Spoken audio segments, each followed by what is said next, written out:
How do you save seeds from cosmo flowers? Let's take a look.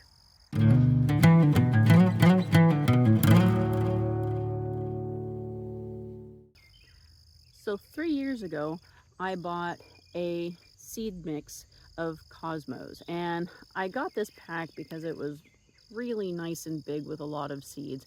I have a 3-acre property, and for me it makes sense to get as many seeds as possible um, in order to grow.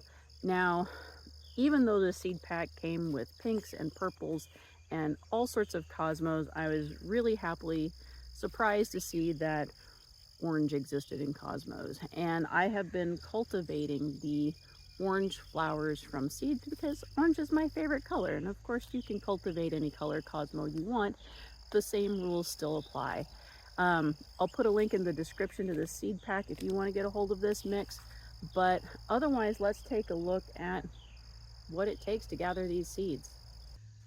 Once your cosmos have been pollinated, they will drop their petals and they will start to look like this. These little spiky things here are the beginnings of seeds. And you just want to leave those alone and let them fully dry out. Once they've dried out, they will open up, which I'll show you here shortly what that looks like. And it doesn't take any effort to harvest cosmos seeds. You don't have to pull them out. They very easily drop right off when they're ready. So let's take a look at that. Hey, have you liked and subscribed? Because that'd be super cool. We're almost to 100 subscribers. Yeah, thumbs up.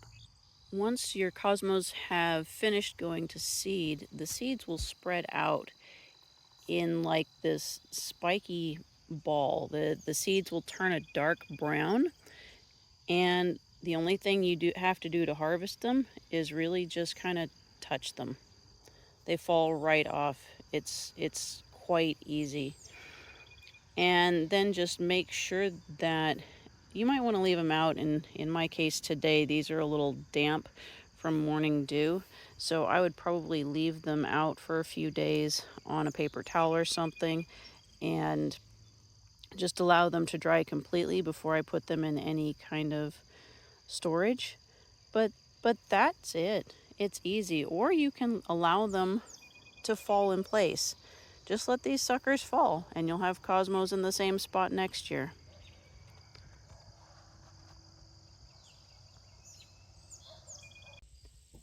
To keep your seeds dry, there are several things you can do. I like using these single coin envelopes a lot. I tend to give away a lot of seeds and trade them, and these are perfect little sizes for that. I also make sure to label the year of my seeds. This is more important than it sounds.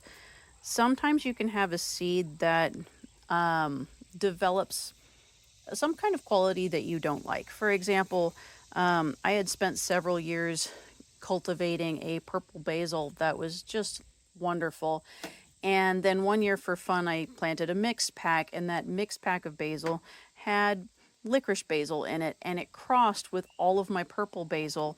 And because I did not have labeled seed packs of the previous year, when I planted the next year and found out that I had basil that all tasted like licorice, I couldn't go back to my original seed stock. So it's really important to label these things. I do love licorice, but just, not in my spaghetti sauce. So I use these especially for trade. Obviously, larger envelopes if you have bigger quantities of seeds. Recycled pill bottles make remarkably good seed containers because these are designed to keep their contents dry.